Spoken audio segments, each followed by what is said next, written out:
হচ্ছে বাপের জিনিস নিয়ে নিবে। 600 বছর আগের মসজিদ, 1200 বছর আগের মসজিদ, আমার বাপ দাদুদের তৈরি করা মসজিদ।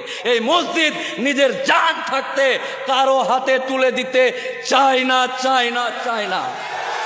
আমার বাপ যেখানে সাহিত্য আছে, আমার দাদু যেখানে সাহিত্যে আছে, এই সরকার চক্রান্ত করে ওই কবরস্থানের মধ্যে এই গাড়ির চাকা, টোটোর চাকা আর পানের পিঠ ফেলতে চাইছে।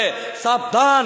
আরে ওয়াকাফের জন্য একটা আদালত আছে, কোর্ট আছে, উকিল আছে, নির্দিষ্ট পদ্ধতিতে ওয়াকাফ আইন চলে। আজকে স্বাধীনতার পর আমার বাপ রক্ত দিয়েছে, আমার দাদু রক্ত দিয়েছে। এই দেশ, এই পতাকাকে বুকে নিয়ে আমরা 70-74 বছর ধরে এই দেশে বাস করছি।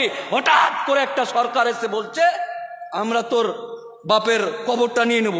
জিসিবি দিয়ে খুঁড়ে আমার বাপের কবরকে শিকল দিয়ে আমার সামনে টেনে নিয়ে যেতে চাইছে। জিসিবি, কবরস্থান, বাপের কবর, যেই বাপের ঔরসে, যে বাপের জলে তৈরি হয়েছি, আমার বাপের কবর আমার সামনে জিসিবি দিয়ে খুঁড়ে চেন দিয়ে টানতে টানতে। আমরা জানি কি জন্য এসছি। শ্যামল বাবু বা আমার অমুসলিম ভাইরা জানে না যে আমরা এসছি কি জন্য। ওরা ভাবছে মোদি যেটা করেছে ওইটা ভালো করেছে।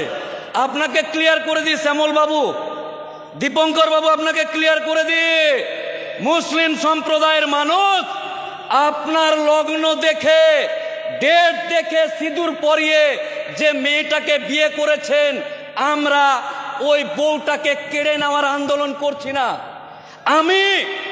আমি যাকে মোহর দিয়ে, মৌলভী সাহেব দিয়ে বিয়ে করেছি, এই সরকার বলছে উকিল সাহেব আপনার বউকে আমার ভালো লেগেছে, আই লাভ ইউ, আপনার বউ হামকো দে দো।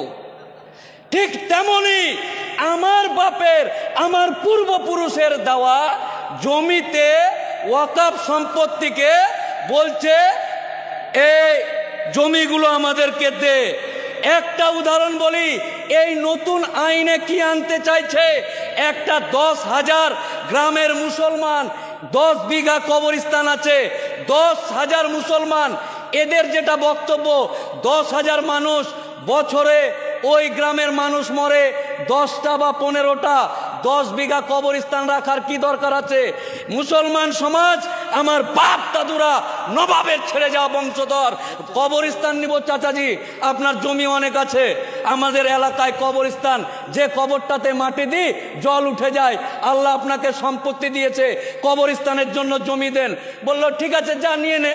তো আমরা নবাবের ছেড়ে যাওয়া বংশধর কৃপণতা না করে কবরস্থান